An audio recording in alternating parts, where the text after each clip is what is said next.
حديث النور والصدق هو الداعي إلى الحق يجمعه البخاري ويهديه إلى الخلق. هنا يا أمة الإسلام تجمعنا لخير كلام سبائك للبخاري مخلدة على الأيام. العالمين والعاقبة للمتقين والصلاة والسلام على سيد الأنبياء والمرسلين سيدنا وحبيبنا وحبيب رب العالمين محمد وعلى آله وأصحابه ومن هدى بهديه إلى يوم الدين. امام بخاری کی کتاب کے نام کے سلسلے میں جیسا کہ میں نے اس سے قبل کہا تھا کہ شیخ عبد الفتاح ابو غدہ نے مستقل ایک چھوٹا سا رسالہ لکھا ہے جس کا نام ہے تحقیق اسمی الصحیحین و اسم جامع ترمذی، صحیحین اور جامع ترمذی کے ناموں کی تحقیق. تو اس سلسلے میں بخاری کے سلسلے میں جو آپ نے لکھا ہے کہ اس کا نام کیا ہے، تو ایک تو وہ ہے جو میں نے آپ حضرات کے سامنے بیان کیا. اس کے علاوہ ہدی الساری کے حوالے سے شیخ عبد الفتاح ابو غدہ جو بھی فرق ہے معمولی فرق ہے، نام میں زیادہ نہیں ہے، تو ایک نام یہ بیان کرتے ہیں الجامع الصحیح المسند من حدیث رسول اللہ صلی اللہ علیہ وسلم وسننہ وایامہ. تو وہاں پر من امور رسول اللہ کے بجائے من حدیث رسول اللہ. تو صاحب ہدی الساری نے اس کا نام گویا کہ اس طرح سے بیان کیا ہے الجامع الصحیح المسند، اور المختصر کا لفظ نہیں اس میں، الجامع الصحیح المسند من حدیث رسول اللہ صلی اللہ علیہ وسلم وسننہ وایامہ. اسی طریقے سے جو نام ہم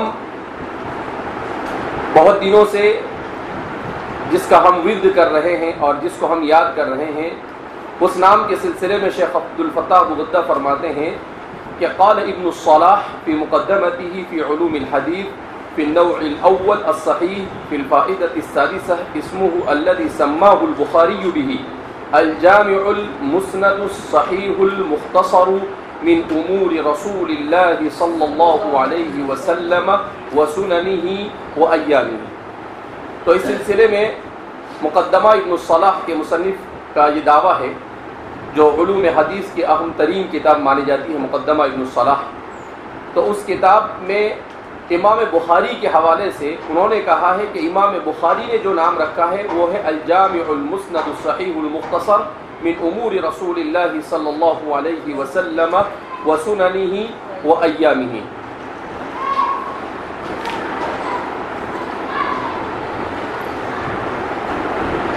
اسی طریقے سے قاضی عیاض جو 5ویں صدی کے اور 5ویں 6ویں صدی کے بڑے مشہور محدث گزرے ہیں، ان کے حوالے سے اس کا نام جو ذکر کیا جاتا ہے تو فرماتے ہیں الجامع المسند الصحیح المختصر من آثار رسول اللہ صلی اللہ علیہ وسلم. الجامع المسند الصحیح المختصر تو شروع میں بالکل جیسا ہم لوگ پڑھتے چلے آئے ہیں ویسا ہی ہے، لیکن بعد میں ہے من آثار رسول اللہ صلی اللہ علیہ وسلم، اور آگے جو سننہ و ایامہ وغیرہ ہے اس کی قید اس میں نہیں ہے.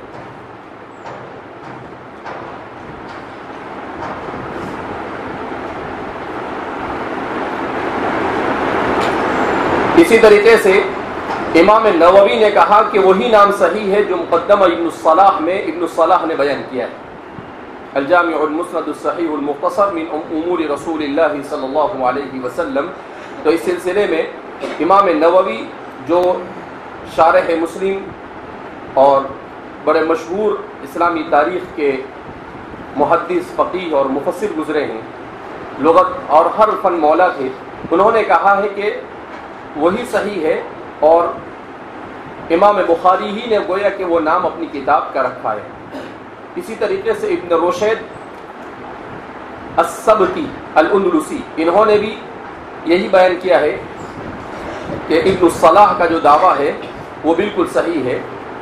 اسی طریقے سے امام بدر الدین عینی نے بھی اسی کی تصویب اور اسی کی تائید کی ہے۔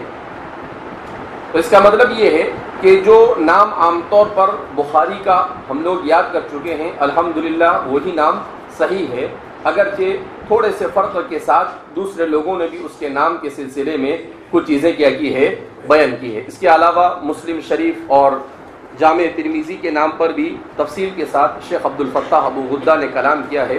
شیخ عبد الفتاح ابو غدہ یہ ہمارے اس آخری دور کے ایک بہت بڑے محدث گزرے ہیں، فقہ حنفی کے فقیہ بھی تھے، ملک شام کے رہنے والے تھے۔ آج سے تقریباً 25 سال پہلے ان کا انتقال ہوا، اور انہوں نے تقریباً اپنی تحقیقات اور تعریفات سب ملا کر 100 کے قریب چھوڑی ہے، لیکن اس آخری دور میں اس کی کوئی نظیر نہیں۔ شیخ زاہد الکوثری رحمہ اللہ کے اجل تلامذہ میں سے تھے، اور مختلف علوم و فنون میں آپ کو بڑی مہارت حاصل تھی۔ بہرحال تو کتاب کا نام اور کتاب کے سلسلے میں چند باتیں ذکر کی گئی۔ ایک بات کل یہ بیان کی جا رہی تھی کہ تقریباً 6 لاکھ حدیثوں سے انتخاب کر کر امام بخاری نے اپنی کتاب میں اس کو لکھا ہے۔ اب یہ کہ احادیث صحیحہ کی تعداد کیا ہے، تو احادیث صحیحہ کی تعداد کے سلسلے میں کل میں نے آپ کو ایک نام بتلایا تھا، الجامع الکامل فی الحدیث الصحیح الشامل۔ یہ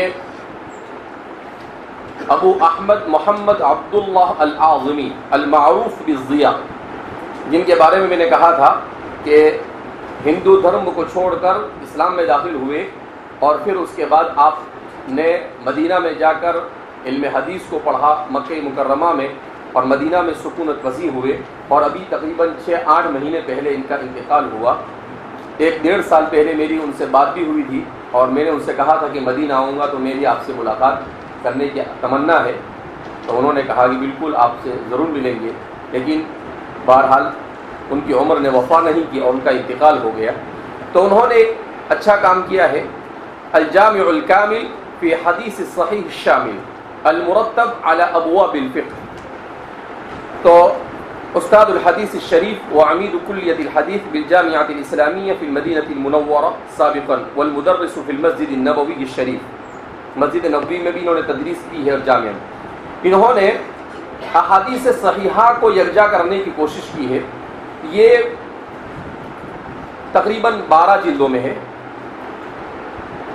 جب یہ پہلی مرتبہ شائع ہوا اس وقت میں اس کو لے کر آیا تھا، اور اس کے بعد ابھی اس کا دوسرا ایڈیشن چھپا ہے ان کی وفات سے کچھ دنوں پہلے، تو پتہ چلا ہے کہ اس میں 8 جلدوں کا مزید اضافہ ہوا، جس کو میں ابھی دیکھ سکا نہیں۔ تو اس میں انہوں نے لکھا ہے کہ عدد الاسانید فی دواوین السنت وعدد رواتها، اور اس کے بعد لکھا ہے عدد متون الحدیث، کہ وَأَقُولُ وَبِاللَّهِ التَّوْفِيقِ، بہت تفصیل کے ساتھ انہوں نے کلام کیا ہے۔ اس کے بعد لکھا ہے کہ أَنَّ الْأَحَادِيثَ فِي هَذِهِ الْكُتُبِ الَّتِي سَبَقَ ذِكْرُهَا، یعنی جن لوگوں نے احادیث صحیحہ کو اپنی کتابوں میں جمع کرنے کا انتظام کیا ہے، ان تمام محدثین کا تذکرہ کیا انہوں نے، اور ان کا تذکرہ کرنے کے بعد ایک خلاصے کے طور پر بیان کرتے ہیں کہ ان الاحادیث فی هذه الكتب التي سبق ذکرها وغیرها تروى بنحو 300,000 اسناد، کہ اگر اسانید کو دیکھا جاوے تو اسانید کی تعداد یہ تقریباً 3 لاکھ بنتی ہے۔ اسانید کی تعداد کتنی بنتی ہے؟ جو احادیث صحیحہ کا التزام کرنے والے محدثین نے اپنی کتابوں میں جمع کیا ہے، اس میں سے کتب 6 میں جو مروی ہے وہ ہے 34,457، 34,457، یعنی اسانید کے اعتبار سے حدیث کی تعداد جو کتب 6 میں مذکور ہے تو وہ بنتی ہے 34,457۔ پھر اس کے بعد آپ نے لکھا ہے عدد متون الاحادیث الصحیحہ، کہ احادیث صحیحہ کا متن کتنا ہے، تو اس سلسلے میں فرماتے ہیں ان المتون الصحیحۃ المجردۃ الصافیۃ من هذا العدد تبلغ من 12,000 حدیث، کہ ان المتون الصحیحہ المجردہ، کہ اگر ہم صرف متون کو دیکھتے ہیں تو متون کے اعتبار سے احادیث صحیحہ کی تعداد یہ تقریباً 12,500 بنتی ہے۔ کتنی بنتی ہے؟ 12,500۔ یہ ہے متون حدیث۔ پھر سند کے اعتبار سے یہ 3 لاکھ اور 6 لاکھ اور 10 لاکھ تک کیا ہو جاتا ہے، جاتا رہنے کے، لیکن متن حدیث کی تعداد جو ہے تو ان کا یہ دعویٰ ہے کہ ان کی اپنی تحقیق کے مطابق تقریباً 12,500 حدیث، 12,500 حدیثیں۔ اس میں سے وہ بیان کرتے ہیں 3,574 حدیثیں یہ صحیحین میں ہے۔ ان 12,500 حدیثوں میں سے 3,574 حدیثیں صحیحین میں ہے، اور اس کے علاوہ دیگر احادیث یہ کتب کی دوسری کتابوں میں۔ اس کے علاوہ جو دوسری تعداد بنتی ہے 3,574 کے علاوہ تقریباً 4,000 سے کچھ کم بنتی ہے، تو وہ ساری کے ساری احادیث کی دوسری جنہوں نے کتابیں لکھی ہے، ابن خزیمہ ہے، ابن حبان ہے، ابن السکن ہے، یہ جو بڑے محدثین ہیں جنہوں نے کتابیں لکھی ہے، مستد احمد ہے، ان سب میں ملا کر دوسری تعداد بنتی ہے۔ اس طریقے سے یہ انہوں نے جو اپنا کام کیا اس اعتبار سے بیان کیا ہے۔ اس کے مقدمے کے صفحہ نمبر 49 اور 50 پر سیاہ ستہ کی احادیث کی تعداد بتلائی نبی۔ پھر کتب ستہ میں 34,457، یہ سند کے اعتبار سے، اس لیے کہ ریاض کا ایک کتب خانہ ہے دارالسلام، اس کتب خانے نے سیاہ ستہ کو ایک جگہ پر جمع کیا ہے، پورا ایک بڑی جلد میں، بڑی سائز میں تمام سیاہ ستہ کو، تو کہا اس میں جو ترقیم کی ہے اس ترقیم کے اعتبار سے 34,457 حدیثیں بنتی ہیں۔ 34,457 سند کے اعتبار سے یہ سیاہ ستہ میں مذکور ہے۔ اور یہ جو بیان کیا گیا ہے ابھی جو انہوں نے بیان کیا 12,000، یہ متن حدیث، کیا مطلب کہ حدثنا الحمیدی سے متن حدیث انما الاعمال تک کی جو سند بیان کرتے ہیں اس اعتبار سے اگر دیکھا جاوے تو 34,000 سے زیادہ حدیثیں کس میں ہے؟ سیاہ ستہ میں۔ لیکن انہوں نے جیسا کہ بیان کیا ہے کہ دیگر کتابوں میں دیکھا جاوے تو تقریباً 3 لاکھ بنتی ہے، اور دوسرے لوگوں کا دعویٰ ہے کہ اس سے زیادہ بنتی ہے۔ اور اگر صرف متن حدیث کو دیکھا جاوے، جس میں صرف حضور کے کلام کو دیکھا جاوے، انما الاعمال بالنیات وانما لکل امرئ ما نوى، اس طریقے سے تو صرف کلام رسول کو دیکھا جاوے تو اس اعتبار سے ان کا یہ کہنا ہے کہ میری اپنی تحقیق اور جستجو اور بحث کے بعد یہ اس نتیجے پر پہنچا ہوں کہ تقریباً یہ 12,500 یہ انہوں نے دعویٰ کیا ہے۔ شیخ ابو احمد محمد عبداللہ الاعظمی المعروف بالضیاء، الضیاء سے یہ معروف تھے۔ اسی طریقے سے ایک وہ کام جو میں نے آپ کو کل بیان کیا تھا، المدونۃ الجامعہ للاحادیث المرویۃ عن النبی الکریم صلی اللہ علیہ وسلم، یہ مدونہ جامعہ میں شیخ الاسلام فقیہ العصر حضرت مولانا تقی عثمانی صاحب مد ظلہ العالی، انہوں نے بھی احادیث پر جو کام شروع کروایا ہے، تو ان کا یہ کہنا ہے کہ اب تک کے جن احادیث کے متن کو یہ جمع کر سکے اس کی تعداد ہے 34,520 34,520 34,520 یہ فرماتے ہیں والذی حتی الآن عمل الجمع والحصر والترقیم، کہ اتنی حدیثوں کے اوپر نمبر لگا سکے ہیں، جیسا کہ میں نے کہا کہ 40 سے 50 جلدوں میں یہ پوری کتاب آنے والی ہے۔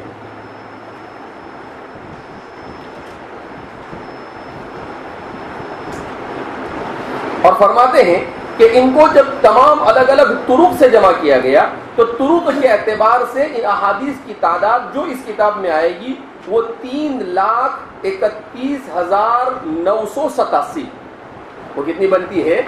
3,31,987. تو متن کے اعتبار سے بیان کر رہے ہیں کہ اوپر والی تعداد بیان کیا 34,520، لیکن طرق کے اعتبار سے، سند کے اعتبار سے جو علیحدہ علیحدہ ہوتا ہے تو یہ کتنی بنتی ہے؟ 3,31,987. ان کتابوں کو شیخ الاسلام حضرت مولانا تقی عثمانی صاحب نے ماہرین کے ذریعے سے جمع کیا ہے، اور اس میں آپ نے ایک جگہ پر یہ بھی لکھا ہے کہ کتنی کتابوں سے ان احادیث کو انہوں نے جمع کیا. تو فرماتے ہیں کہ 910 کتابوں سے ان احادیث کو انہوں نے جمع کیا ہے. احادیث کی مستند ترین کتنی کتابوں سے؟ 910 کتابوں سے جو احادیث کو جمع کیا ہے، تو وہ متن کے اعتبار سے 34,520 بنتی ہے، اور طرق اور سند کے اعتبار سے 3,31,987 بنتی ہے. 3,31,987 بنتی ہے.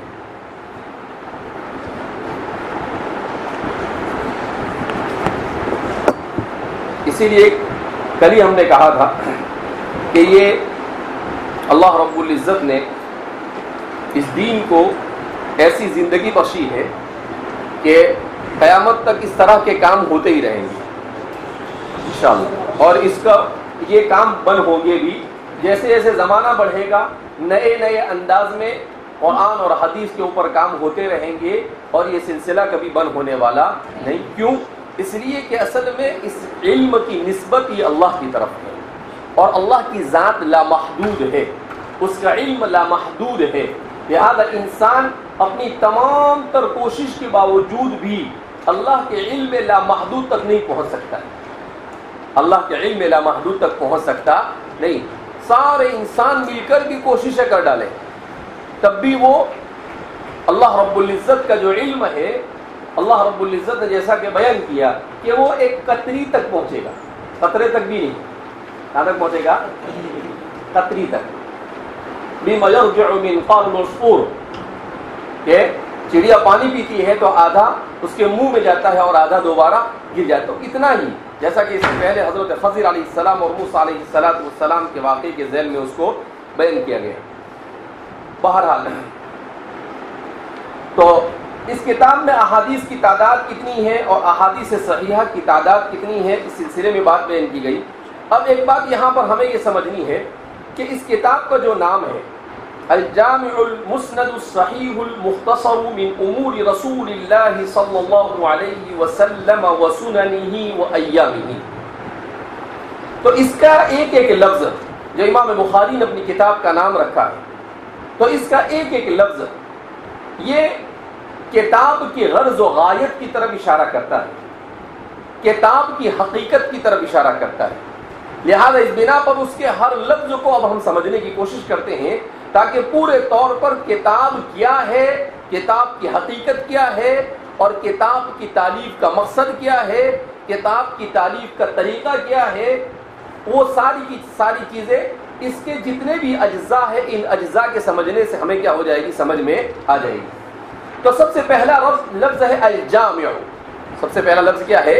الجامع. الجامع یہ اسم فاعل ہے، سبھی جانتے ہیں. جمع یجمع سے اس کے معنی جمع کرنا. الجامع جمع کرنے والا. حضرات محدثین کے نزدیک، متاخرین محدثین کے نزدیک جامع کسے کہا جاتا ہے؟ تو فرماتے ہیں حضرات محدثین کے نزدیک جامع اس کتاب کو کہا جاتا ہے جس میں بعض حضرات کے کہنے کے مطابق 7 قسم کے مضامین اور بعض کے کہنے کے مطابق 8 قسم کے مضامین کی احادیث کو جمع کر دیا گیا. یعنی انسان کی انفرادی اور اجتماعی زندگی کی جتنے بھی امور ہیں ان کو 8 چیزوں میں منحصر کیا جاتا ہے، 7 یا 8 چیزوں میں، اور پھر اس سے متعلق جتنی حدیثیں اگر وہ اس پہ جمع ہے تو ایسی کتاب کو جامع کہا جاتا ہے. وہ کون کون سی چیزیں ہیں؟ تو سب سے پہلے عقائد، اس لیے کہ مسلمان ہونے کے لیے عقیدے کی درستگی کیا ہے؟ ضروری ہے۔ اسی لیے سب سے پہلے ہمارے مصنف بھی باب بدء الوحی کے بعد کتاب الایمان کو شروع کریں گے۔ کیوں؟ اس لیے کہ الایمان مفتاح الجنہ، ایمان یہ جنت کی کنجی ہے۔ ایمان ہے تو آخرت میں انسان کا بیڑا پار ہوگا، اور اگر ایمان نہیں ہے تو انسان کے بیڑا پار ہونے کا کوئی سوال پیدا ہوتا نہیں ہے۔ تو اس کا تعلق عقیدے سے ہے۔ تو سب سے پہلا موضوع ہے عقائد۔ تو عقائد سے متعلق احادیث کثیرہ کو جمع کیا ہے۔ احادیث، تمام احادیث کو نہیں، بلکہ اس سے متعلق اس کے ضروری مضامین سے متعلق جن احادیث کی ضرورت اختصار کے ساتھ مصنف نے اس کو کیا کیا ہے؟ جمع کیا ہے۔ دوسرے نمبر پر احکام۔ عقائد کا تعلق انسان کے قلب اور انسان کی عقل سے، اور احکام کا تعلق انسان کے بدن اور اس کے جوارح سے۔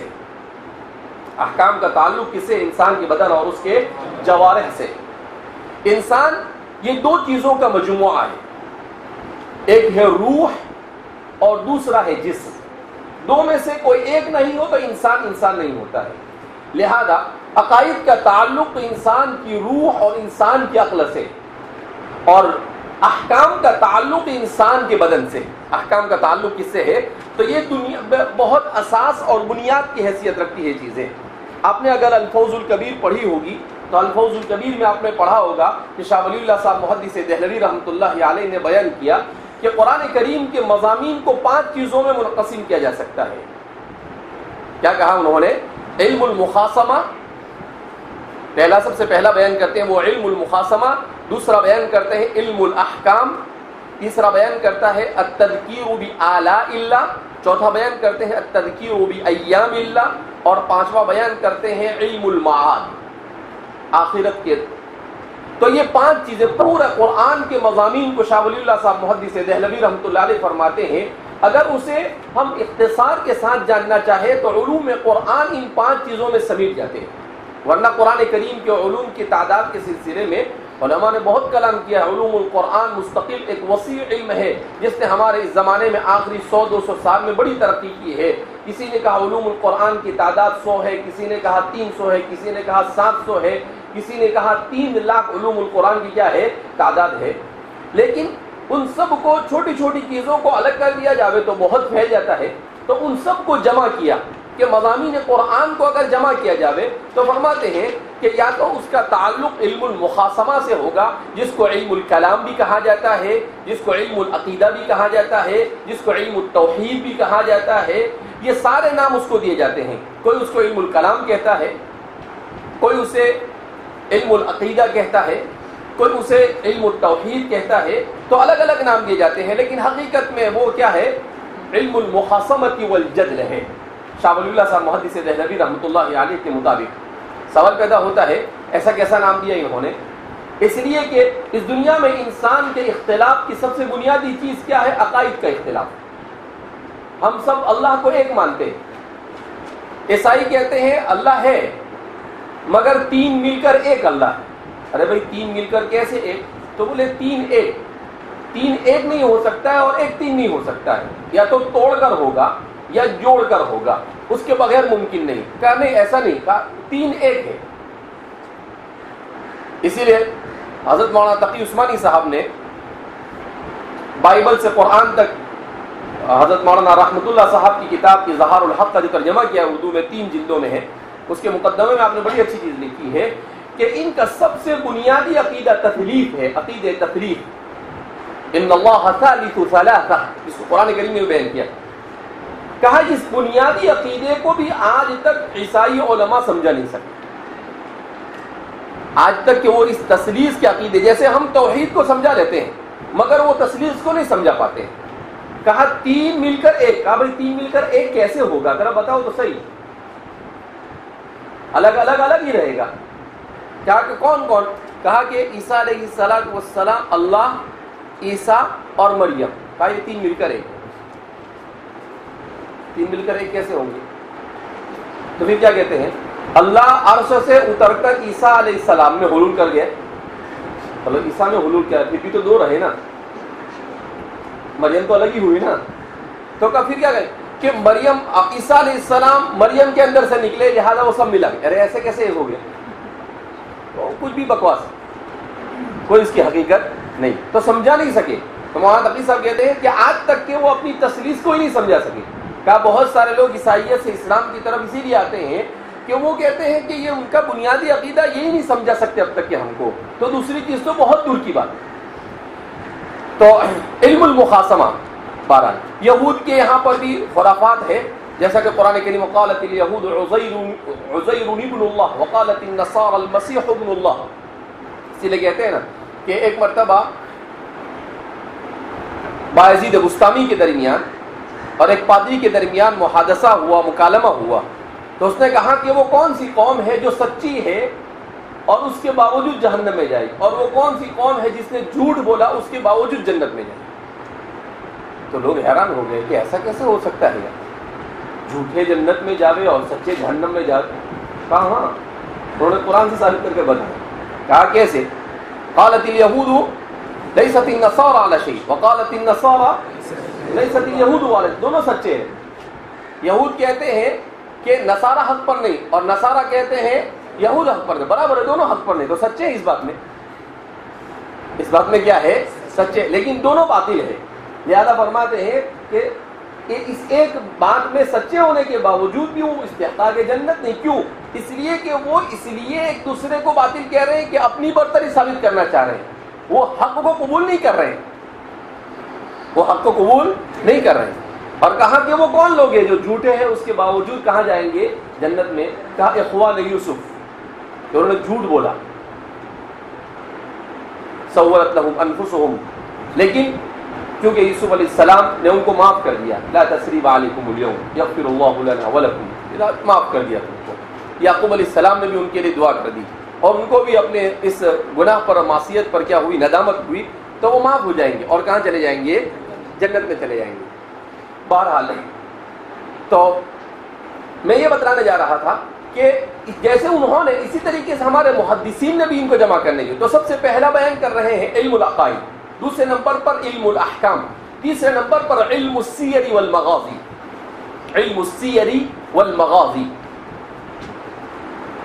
جس میں نبی کریم صلی اللہ علیہ وسلم کے غزوات اور آپ کے سرایا، جو آپ نے چھوٹے چھوٹے لشکروں کو مختلف مقامات کی طرف بھیجا تھا، اس کو ذکر کیا تھا.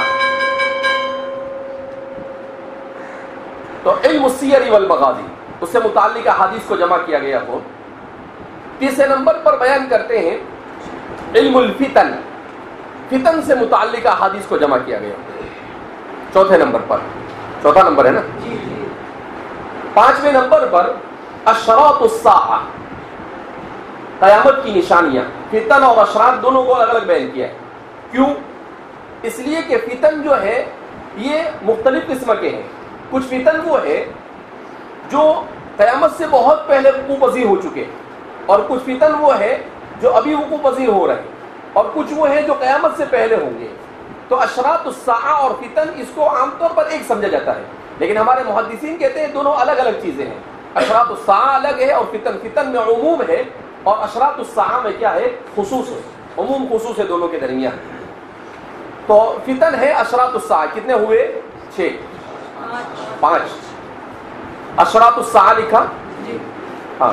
اس کے بعد ہے مناقب، حضرات صحابہ وغیرہ کے مناقب بیان کیے جاتے ہیں. سیدنا حضرت ابوبکر صدیق رضی اللہ تعالیٰ عنہ ثانی اثنین ہما فی الغار یقول لصاحبہ لا تحزن، قرآن نے ان کے منقبت کو بیان کیا. خود نبی کریم صلی اللہ علیہ وسلم ارشاد فرماتے ہیں لو اتخذت خلیلا لاتخذت ابا بکر خلیلا، کہ اگر میں دنیا میں کسی کو خلیل بناتا تو ابو بکر کو کیا بناتا؟ اپنا خلیل بناتا. اور اس طرح کی جو آپ حضرت ابوبکر صدیق سے متعلق جو آپ نے باتیں بیان کی ہیں، انہیں کیا کہا جاتا ہے؟ مناقب کہا جاتا ہے. کیا کہا جاتا ہے؟ انہیں مناقب کہا جاتا ہے. التفسیر، ساتواں موضوع کیا ہے؟ تفسیر. تفسیر، قرآن کریم کی تفسیر سے متعلق روایات کو جمع کیا جاتا ہے. اور 8واں موضوع ہے اخلاق اور تزکیہ. اخلاق اور تزکیہ کا ان 8 موضوعات پر، جس کو عام طور پر اذکار کے ابواب الاذکار کہا جاتا ہے، کبھی الرقائق کہا جاتا ہے، اور کبھی اسے السلوک کہتے ہیں، کبھی اسے التزکیہ کہا جاتا ہے، مختلف نام اسے دیے جاتے ہیں۔ تو اخلاق اور تزکیہ، ان 8 مضامین کی احادیث کو جمع کرنا ایک جگہ پر، اسے کہا جاتا ہے الجامع۔ اسے کیا کہا جاتا ہے؟ الجامع۔ تو جن کتابوں میں یہ چیزیں ہیں اسے جامع کہا متاخرین نے۔ اسی لیے مسلم کے سلسلے میں محدثین کے درمیان اختلاف ہے کہ محدثین میں سے بعض کہتے ہیں کہ المسلم لیس بجامع، کہ مسلم شریف یہ جامع نہیں، اور بعض کہتے ہیں کہ المسلم جامع۔ جو یہ کہتے ہیں کہ مسلم شریف جامع نہیں ہے، ان کا یہ کہنا ہے کہ تفسیر میں بہت کم انہوں نے روایت بیان کی، اور جو لوگ یہ کہتے ہیں کہ مسلم جامع ہو تو کہتے ہیں کہ کم بیان کیا نا، ختم ہو گئی بات، کم اور زیادہ سے کوئی بحث ہے نہیں۔ تفسیر سے متعلق امام بخاری نے تفسیر کے ساتھ روایتوں کو بیان کیا ہے، امام مسلم نے بڑے اختصار کے ساتھ بیان کیا ہے۔ تو اس لیے عام طور پر جمہور کا کہنا ہے کہ المسلم جامع، صحیح مسلم یہ کیا ہے؟ جامع ہے۔ تو جہاں بھی ان 8 قسم کی احادیث کو جمع کر دیا جاوے، ان کتابوں کو جامع کہا جاتا ہے، اس کی جمع آتی ہے جوامع۔ دوسرا لفظ ہے المسند۔ دوسرا لفظ کیا ہے؟ المسند۔ سند یسند، سند یسند کے معنی ٹیک لگانا اور نسبت کرنا، لغت کے اعتبار سے منسوب کرنا، اسی سے بنا ہے المسند، وہ چیز جو منسوب کی گئی ہو۔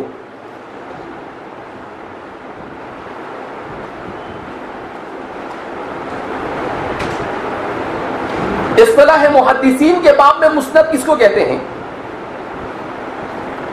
طرق احادیث رسول اللہ صلی اللہ علیہ وسلم ورجالہ، نبی کریم صلی اللہ علیہ وسلم کی احادیث کے طرق اور اس کے رجال۔ کیا مطلب؟ کہ کسی بھی چیز کو کوئی بیان کرے، جیسے امام بخاری بیان کرتے ہیں حدثنا الحمیدی، تو وہاں سے لے کر نبی کریم صلی اللہ علیہ وسلم تک کے جتنے بھی لوگ آتے ہیں ان سب کو تفصیل کے ساتھ بیان کرے تو اسے کہا جاتا ہے مسند۔ اسے کیا کہا جاتا ہے؟ مسند۔ تو جن کتابوں میں احادیث رسول صلی اللہ علیہ وسلم کو مصنف اپنے سے لے کر، اپنے شیخ سے لے کر نبی کریم صلی اللہ علیہ وسلم تک کی سند کے ساتھ بیان کرے، ایسی کتابوں کو کہا جاتا ہے مسند۔ ایسی کتاب کا کہا جاتا ہے مسند کہا جاتا ہے۔ تو چونکہ اس میں بھی اس کا انتظام کیا گیا ہے اس لیے اس کو مسند کہتے ہیں۔ اور جن کتابوں میں سند کو نہیں بیان کیا جاتا ہے، اور صرف جیسے عن ابی ہریرہ رضی اللہ عنہ، جیسے آپ نے ریاض الصالحین پڑھی، مشکات المصابیح پڑھی، تو اس میں سند نہیں، اس میں صرف کیا بیان کرتے ہیں؟ صحابی سے بیان کر دیتے ہیں، اور جس کتاب سے وہ لیتے ہیں اس کتاب کا حوالہ دے دیا جاتا ہے۔ تو ایسی کتابوں کو مجرد کہا جاتا ہے، اور اس عمل کو تجرید کہتے ہیں، یعنی مجرد عن الاسانید، یعنی وہ کتابیں اسانید سے مجرد۔ خود امام بخاری نے کتاب لکھی ہے التجرید، جہاں پر انہوں نے ایسی حدیثوں کو بھی جمع کیا ہے جہاں پر وہ کیا کرتے ہیں؟ صرف بغیر سند کے، صرف صحابی سے بیان۔ اس لیے فرماتے ہیں کہ سب سے پہلے مسند صحیح لکھنے والے بھی امام صاحب، اور سب سے پہلے تجرید لکھنے والے بھی امام صاحب، امام بخاری۔ سب سے پہلی تجرید بھی آپ نے لکھی، اور سب سے پہلی مسند صحیح بھی آپ نے لکھی۔ آپ سے پہلے لوگوں نے لکھی، مگر اس التزام کے ساتھ نہیں جس طریقے سے آپ نے لکھی۔ بعد میں لوگوں نے بہت زیادہ کتابیں لکھی، تو اسے کہا جاتا ہے المسند، کہ جس میں اسی لیے علماء نے لکھا ہے کہ امام شافعی خاص طور پر فرماتے ہیں کہ 5ویں صدی تک کے جو مصنفین رہے ہیں، ان مصنفین نے اپنی کتابوں میں اسانید کے ساتھ احادیث کو بیان کیا ہے، الی القرن الخامس، 5ویں صدی تک۔ معاف کرنا، امام شافعی رحمۃ اللہ علیہ کی بات اس لیے کہ امام شافعی تو 3ری صدی کے آدمی، 2ری صدی کے، تو علماء نے لکھا ہے کہ 5ویں صدی تک کے سند کے اہتمام کے ساتھ احادیث کو بیان کیا جاتا تھا۔ پھر اس کے بعد سندیں اتنی لمبی ہو گئی کہ اس کو یاد رکھنا کیا ہو گیا؟ مشکل ہو گیا۔ لہذا اس بنا پر اس کے بعد 6ٹھی صدی کے بعد جب لوگوں نے 5ویں صدی کے بعد جب کتابیں لکھنا شروع کی، تو جن کتابوں میں سند کے ساتھ لکھا گیا تھا انہی کتابوں کے حوالے دینا کیا کر دیا لوگوں نے؟ شروع کر دیا، اور اپنی سند۔ کیوں؟ اس لیے کہ اب اگر ہمارے زمانے میں سند کے ساتھ اگر ہم لے جائیں تو سند کے ساتھ امام بخاری تک کے ثلاثیات ہیں، خماسیات ہیں، بہت بہت تو 6 یا 7 پہنچتے ہیں، اس سے زیادہ نہیں پہنچتے، 5 ہی زیادہ تر ہے، 6 7 بھی بہت کم۔ اب ہمارے تک اس کو کھینچ کر لاوے تو تقریباً رجال بن جاتے ہیں 35 40۔ ابھی وہ 35 40 اس کو یاد رکھے کہ متن کو یاد رکھے، تو طلب الکل فوت الکل کیا ہو جاتا ہے؟ طلب الکل فوت لا یکلف اللہ نفسا الا وسعها۔ انسان کے لیے ارے حدیث تو برکت رسول ہے تو اس کے الفاظ تو یاد بھی ہو جاوے۔ ابھی عجیب و غریب قسم کے نام آتے، کمار خان پتہ نہیں کیسے کیسے نام آتے، طرح طرح کے نام آتے، تو ظاہر سی بات ہے اب آدمی اس کو یاد کرتے بیٹھتا کہ اس کو یاد، کوئی اگر پڑھنا شروع کرتا تو سننے والا ایسا بولتا کہ ما ہی الا منتر، یہ تو کوئی منتر پڑھا ایسا لگتا ہے، اس لیے کہ بہت سارے عاجم نام بھی اس میں کیا ہو جاتے، شامل ہو جاتے۔ جیسے ہم جب ہماری سند بیان کریں گے تو آپ دیکھیں گے، اسی لیے حضرت مولانا سعید صاحب پالنپوری رحمۃ اللہ علیہ نے لکھا ہے کہ اس لیے کہ مصنف تک کے تو سند بالکل مضبوط ہے، لیکن پڑھانے والے آج ہمارے زمانے جو پڑھانے والے، اس پڑھانے والے سے لے کر مصنف تک کی جو سند ہے، یہ سند بالکل مضبوط نہیں ہے، کہیں نہ کہیں بیچ میں جھول آ جاتی ہے۔ تو اسی لیے حضرت نے بڑی اچھی بات لکھی ہے کہ مصنف کتاب سے لے کر نبی کریم صلی اللہ علیہ وسلم کے تک کی جو اسانید ہے، ان اسانید کے ذریعے سے حدیث کی صحت اور حدیث کے ضعف کا حکم لگانا آسان ہے۔ اب ہم جو سند بیان کرتے ہیں تو حضرت فرماتے ہیں یہ صرف برکت ہے، یہ صرف کیا ہے؟ برکت ہے، ورنہ صحیح تو یہی ہے۔ اس لیے بہت سارے لوگوں کو چکر ہوتا ہے اسانید کے جمع کرنے میں۔ ایک عرب مجھے ملے کویت میں، ساری دنیا بھر میں جتنے بھی بڑی عمر کے معمر مشائخ ہوتے ہیں ان سب کے پاس جا کے ایک ڈھیر ساری سندیں جمع کی۔ میں نے کہا ایک کام کر، ذرا ایک حدیث پڑھ کے سنا دو میرے کو۔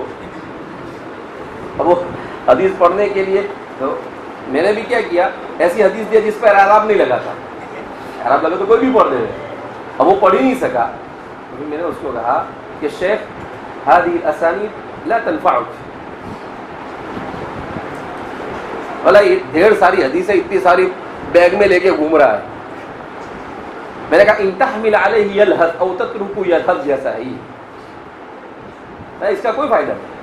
تو اسانید کو اس طرح سے جمع کرنا مفید نہیں ہے جب تک کہ آدمی علم متن، اسی لیے حضرت میں نے اس سے پہلے ہی آپ سے کہا کہ حضرت مولانا سعید صاحب پالنپوری نور اللہ مرتضی فرمایا کرتے تھے کہ ہمارے یہاں پر استاد تقریر کرتا ہے، طلبہ اس کو یاد رکھیں ٹھیک ہے، لیکن اس سے زیادہ ضرورت ہے متن حدیث کو یاد کرنے کی۔ کس کو یاد کرنے کی؟ متن حدیث کو، کہ طلبہ متن حدیث یاد نہیں کرتے ہیں۔ مدینہ منورہ میں ایک چھوٹا سا بچہ ہے نابینا، 3-4 سال پہلے میری اس سے ملاقات ہوئی، جدہ میں، مدینہ میں ہی ملاقات ہوئی، نابینا، قرآن کریم کا حافظ، اور ایسا حافظ کہ کہیں سے بھی پڑھاؤ، آیت نمبر بولو، رکوع نمبر بولو، صفحہ نمبر بولو، کچھ بھی بولو، بغیر تأمل کے پڑھتا ہے، ایسا قرآن یاد۔ تو جب میری ملاقات ہوئی تھی 5 سال پہلے، تب تو اس کو صرف قرآن اس نے یاد کیا، تو میں نے اس سے پوچھا کیف حفظت القرآن، آپ نے قرآن کیسے یاد کیا؟ تو اس نے کہا احفظتنی امی، مجھے میری ماں نے یاد کرا۔ میں نے کہا کیسے یاد کرائے؟ تاکہ وہ روزانہ مجھے آدھا صفحہ بار بار پڑھ کے سناتی، میں 2 آیت 3 آیت سن لیتا اور پھر اسی کو پڑھتا رہتا۔ اسی طریقے سے میں نے ان سے پورا قرآن سن کے یاد کیا، ایسے ہی سن کے پورا قرآن کیا۔ تو پہلی مرتبہ جب تو اس کو قرآن ایسے یاد، دوسری مرتبہ جب میری اس کی ملاقات ہوئی ایک جگہ پر، تو دیکھا کہ وہ آیت نمبر اور صفحہ نمبر اور کچھ بھی اس کو پوچھو، فٹافٹ پڑھنا کیا کرتا ہے شروع کرتا۔ پھر تیسری مرتبہ جب ملاقات ہوئی مدینہ میں ابھی 2 سال پہلے، تو پتہ چلا کہ سیاہ ستہ بھی یاد کر لیا اس نے اسانید کے ساتھ، سیاہ ستہ کیسے یاد کر لیا، اور بہت سارے مشائخ نے اس کا انٹرویو لیا، کہیں سے بھی حدیث ان کو کتاب کھول کر پوچھتے ہیں کہ فلاں باب کی فلاں حدیث پڑھو، تو فٹ سے پڑھنا کیا کرتا ہے؟ شروع کرتا ہے۔ کبھی 2 شیخ کا نام لیتے ہیں اور پھر آگے کا وہ پڑھنا کیا کرتا ہے؟ شروع کرتا ہے۔ تو ایسے عجائب الدہر آج بھی دنیا میں کیا ہے؟ موجود ہے۔ ایسا نہیں کہ صرف پہلے زمانے میں تھے، یہ انسان اللہ رب العزت نے انسان کو اتنی کیپیسٹی دی ہے کہ یہ انسان کی جو میموری ہے، سائنس نے اس پر ریسرچ کیا کہ انسان کی میموری کی کیپیسٹی کتنی ہے، انسان اپنی میموری میں کتنا محفوظ رکھ سکتا ہے. تو کہا انسان اپنی میموری میں آج سے 2 سال پہلے جب میں نے پڑھا تھا تو لکھا تھا کہ 9 لاکھ GB محفوظ رکھ سکتا ہے. کتنا؟ اس کے بعد 1 سال پہلے پڑھا کہ انسان اپنی میموری میں 25 لاکھ GB محفوظ رکھ سکتا ہے. اور ابھی 2-3 مہینے پہلے ایک آرٹیکل پڑھا تھا میں، تو اس میں پڑھا کہا کہ انسان 50 لاکھ GB سے زیادہ اپنی میموری میں محفوظ رکھ سکتا ہے. تو اس کو پڑھنے کے بعد سمجھ میں آیا کہ امام بخاری، امام مسلم وغیرہ نے جو یاد کیے، ان کو 8-8 10-10 لاکھ حدیثیں یاد کی تھی. سائنٹیفک اعتبار سے بھی یہ غلط نہیں. اصل انسان کے اندر ہمت، حوصلہ اور محنت اور جد و جہد کا جذبہ ہونا چاہیے. تو انسان کے لیے سب آسان ہے. اسی لیے تو انسان اللہ کی وہ مخلوق ہے. اس کے سلسلے میں امام غزالی فرماتے ہیں کہ پوری دنیا یہ اللہ کی کائنات الصغری، چھوٹی دنیا، اور انسان الکائنات الکبری، یہ بڑی دنیا ہے. انسان کیا ہے؟ کہا جتنی چیزیں دنیا میں ہیں وہ ساری کے ساری چیزیں اللہ رب العزت نے انسان کے جسم میں کیا کرتی ہے؟ محفوظ. یہ کمپیوٹر جو ہے نا، انسان جس کمپیوٹر کو بڑا ناز کرتا ہے، یہ کمپیوٹر کیا ہے؟ یہ کمپیوٹر صرف انسان کے دماغ کی کاپی ہے، کاپی پیسٹ. یعنی اس پر انہوں نے تحقیق اور ریسرچ کیا انسان کے دماغ پر، اور یہ کیسے کام کرتا ہے اسی کو انہوں نے مشینوں کے ذریعے سے کیا کیا؟ تیار کیا.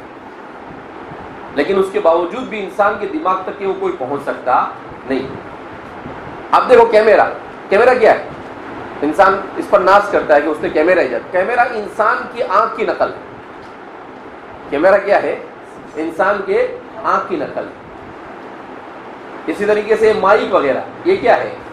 یہ انسان کے حلق اور آواز کی نقل ہے کہ یہ کیسے آواز بنتی ہے اور کیسے آواز گونجتی ہے، تو اسی کی نقل. تو جتنی بھی چیزیں ہیں یہ ساری کے ساری انسان نے نقل اتاری ہے اللہ کی. اور پھر کیا بولتا ہے آج کی سائنس کہ ہم قدرت کا مقابلہ کریں. چپتی کا شوربہ، تو قدرت کا مقابلہ کریں گے. قدرت کا مقابلہ کرنا، اوور کانفیڈنس. انسان ضرورت سے زیادہ اپنے آپ کو ذہین سمجھا ہے. اسی لیے اللہ رب العزت نے کورونا بھیجا ہے. بولے اتنی سی بھیجی ہے، ذرا پکڑ کے بتا اور اس کا علاج کر بتا. تو 1.5 سال سے پریشان ہے. بولتا ہے کہ نہیں سمجھ میں آتا کیا ہے. تو بولا پھر چپ چاپ بیٹھنے کو سمجھ نہیں پڑتی ہے. ان بطش ربک شدید. آپ کا رب جب پکڑنے پہ آتا ہے تو اس کی پکڑ کیا ہے؟ بڑی سخت ہے. اس کے چنگل سے کوئی بچ سکتا نہیں. تو المسند، تو سمجھ میں آ گیا المسند کس کو کہتے ہیں. تو چونکہ اس میں تمام کے تمام چیزوں کو سند کے ساتھ جمع کیا، اس وجہ سے اس کو المسند. تیسرا لفظ ہے الصحیح. تیسرا لفظ کیا ہے؟ الصحیح. الصحیح کا جو لفظ ہے یہ کیوں؟ اس لیے کہ امام بخاری کے زمانے تک کے احادیث کی 2 ہی قسمیں تھیں، صحیح و ضعیف. اس کے بعد مرور ایام کے ساتھ احادیث کی قسمیں بڑھتی چلی گئی. اور علماء نے لکھا ہے کہ حدیث کا صحیح اور ضعیف ہونا یہ اعتبار سند کے ہے، متن کے نہیں ہوتا. حدیث کی صحت اور ضعف کیا ہے؟ یہ تو مجازن حدیث صحیح کہا جاتا ہے، ورنہ ہونا نہیں. یہ چاہیے تھا حدیث اسنادہ صحیح او اسنادہ ضعیف، یہ ہونا چاہیے.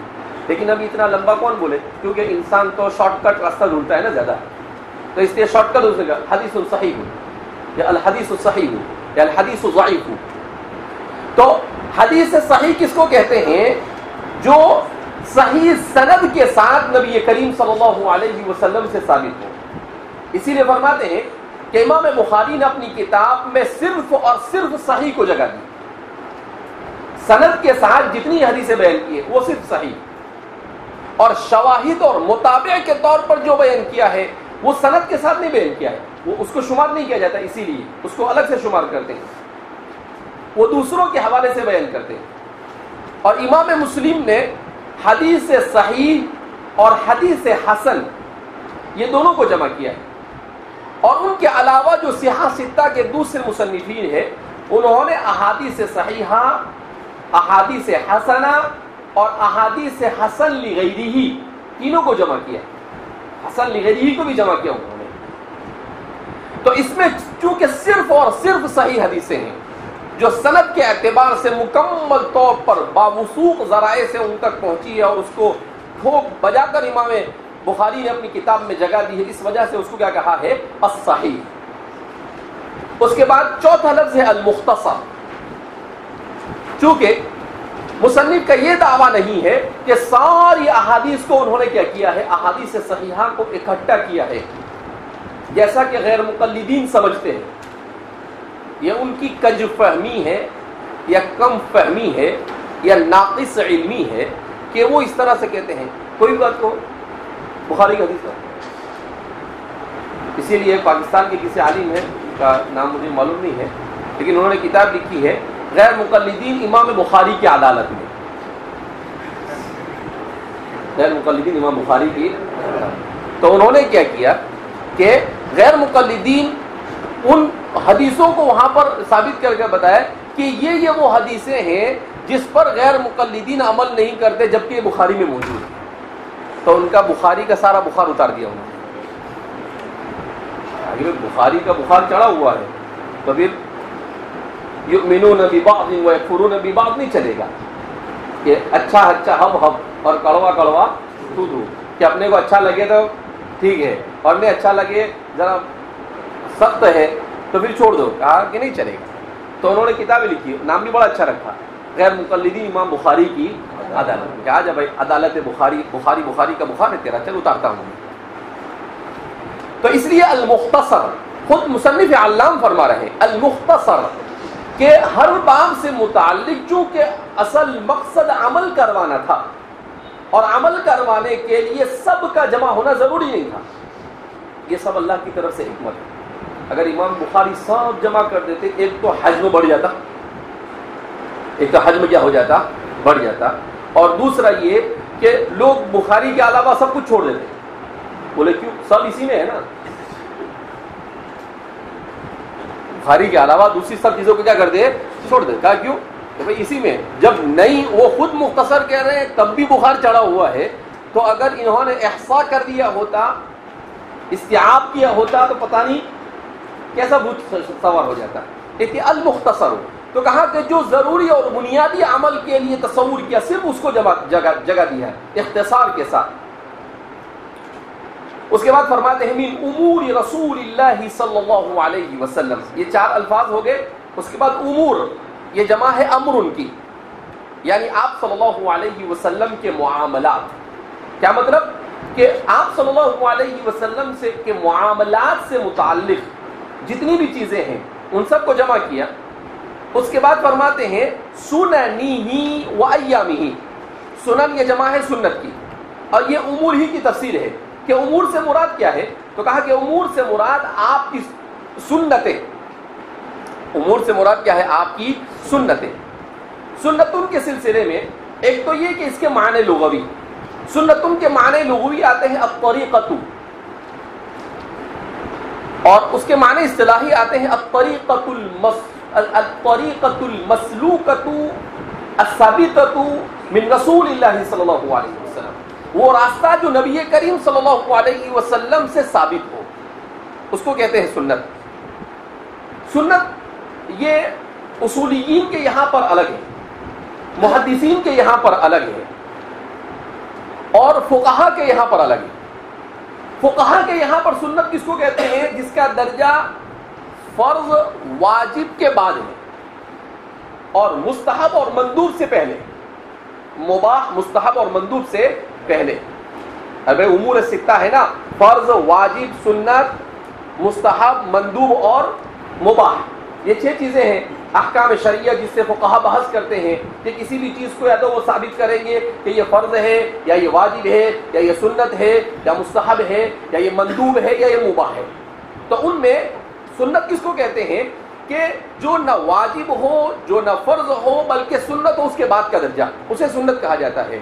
آپ صلی اللہ علیہ وسلم نے احیاناً ترک کے ساتھ جس پر عمل کیا ہو، کہ کبھی کبھی اسے چھوڑ کر آپ صلی اللہ علیہ وسلم اس پر عمل کرتے ہو. اور فرض و واجب جس کو مواظبت کے ساتھ نبی کریم صلی اللہ علیہ وسلم نے جس پر عمل کیا ہو تو وہ فرض اور واجب. پھر ظنی اور قطعی کے اعتبار سے فرض اور واجب میں فرق ہو جاتا ہے. ماشاءاللہ اصول فقہ اور فقہ سب چاٹ کر آیا ہے. اگر بھول گیا ہے وَنَسُوا حَظًّا مِّمَّا دُرِّسُوا بِهِ تو پھر یہ تیری اپنی غلطی ہے. میں بار بار ساری چیزیں کیوں دہراتے بیٹھوں گا؟ میں میری کتاب پڑھاؤں گا کہ سب تم کو پیچھے کوئی ریوائز کرنے کے لیے اور دور کرنے کے لیے تھوڑی بیٹھا ہوں میں. یعنی میں دور سنا ہوں تم کو.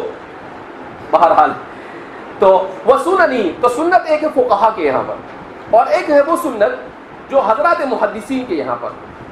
حضرات محدثین کے یہاں پر سنت کس کو کہتے ہیں؟ حضرات محدثین کے یہاں پر سنت کہا جاتا ہے السنت ہی الامر الثابت من رسول اللہ صلی اللہ علیہ وسلم للعمل بها. وہ چیز جو نبی کریم صلی اللہ علیہ وسلم سے برائے عمل ثابت ہے. اسی لیے یہاں پر ایک بحث بڑی اہم آتی ہے جس کو ہم اختصار کے ساتھ بیان کر کے اپنی بات کو ختم کر دیتے ہیں. وہ کیا ہے کہ سنت اور حدیث میں فرق ہے یا نہیں. بعض محدثین فرماتے ہیں دونوں میں کوئی فرق نہیں, لیکن عام طور پر محدثین کا رجحان ہے کہ هناك فرق دقیق بین السنت والحدیث. یہ بہت دقیق فرق ہے سنت اور حدیث کے درمیان. کیا فرق ہے سنت اور حدیث کے درمیان؟ تو فرماتے ہیں کہ سنت اس کو کہا جاتا ہے جو نبی کریم صلی اللہ علیہ وسلم پر نازل ہوا یا آپ نے جس طریقے کو جاری کیا ہو اور جس پر عمل پوری امت کے اوپر ضروری ہوتا ہے. وہ فرض واجب ادا وہ الگ چیز ہے, لیکن جس پر پوری امت کو عمل کرنا ہے تو اسے سنت کہا جاتا ہے. اور حدیث اس کو کہتے ہیں یہ خاص ہے اور حدیث یہ عام ہے. ان چیزوں کو بھی کہتے ہیں جو نبی کریم صلی اللہ علیہ وسلم کے ساتھ خاص تھی, اور ان چیزوں کو بھی کہتے ہیں جو آپ صلی اللہ علیہ وسلم کے ساتھ خاص نہیں تھی. اب سوال پیدا ہو کہ کیا مطلب آپ صلی اللہ علیہ وسلم کے ساتھ خاص تھی اور خاص نہیں تھی؟ کا مطلب جیسے آپ صلی اللہ علیہ وسلم سے بعض احادیث میں یہ ثابت ہے کہ ما مستہ النار, جس کو احادیث منسوخہ کہتے ہیں, ما مستہ النار یہ ناقض وضو ہے.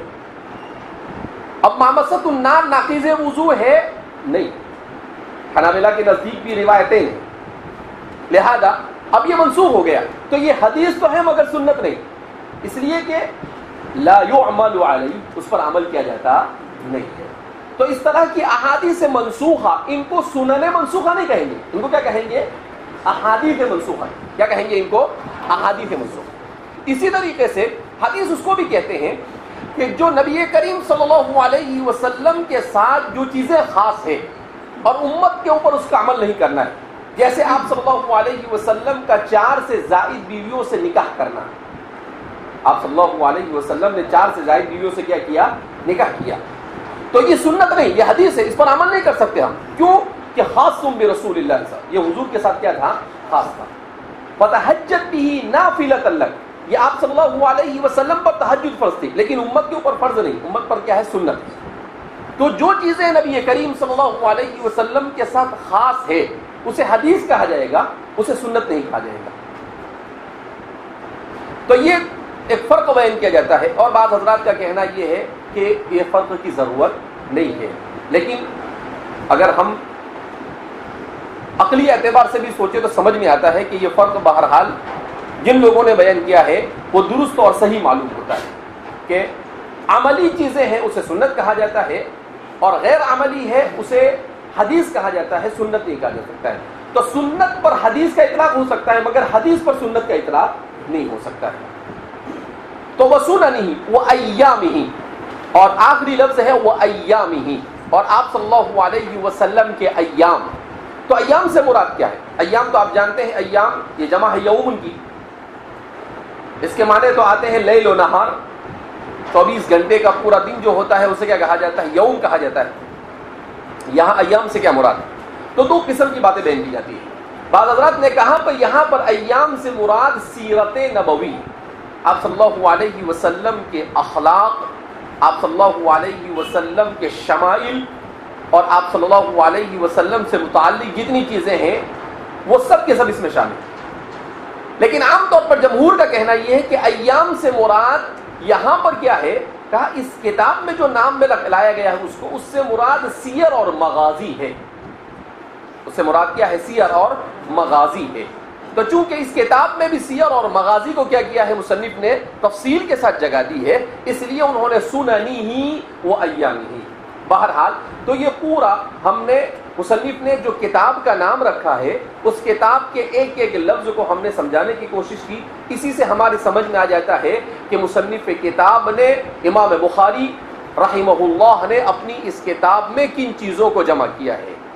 الجامع تمام کے تمام عناوین سے متعلق احادیث، الصحیح صرف وہ حدیثیں جو صحت پر موقوف ہیں، المختصر المسند جو مسند ہے، آپ صلی اللہ علیہ وسلم سے امام بخاری سے لے کر نبی آخر الزمان صلی اللہ علیہ وسلم تک تسلسل کے ساتھ ثقہ راویوں سے جو ثابت ہے، المختصر اختصار کے ساتھ ہے، من امور رسول اللہ حضور سے متعلق جتنی بھی چیزیں ہو سکتی ہے، چاہے اس کا تعلق سنن سے ہو، چاہے اس کا تعلق ایام سے ہو، ان سب چیزوں کو مصنف نے جمع کیا ہے۔ مصنف کا جمع کرنے کا مقصد کیا ہے؟ جمع کرنے کا ایک ہی مقصد ہے، اور وہ مقصد کیا ہے؟ تاکہ اس پر عمل کرنا آسان ہو جائے۔ اس لیے طالب حدیث کے لیے ضروری ہے کہ وہ جب علم حدیث کو سیکھنے کے لیے بیٹھا ہے تو وہ اس نیت کے ساتھ بیٹھے کہ جتنی بھی احادیث وہ پڑھے گا، ہر حدیث کو پڑھ کر اس پر عمل کرنے کی کوشش کرے گا۔ اللہ رب العزت وفقنا، ہم سب کو توفیق عطا فرمائے العمل بسنت رسول اللہ صلی اللہ علیہ وسلم، اور اپنے علم پر عمل کرنے کی۔ جیسا کہ آپ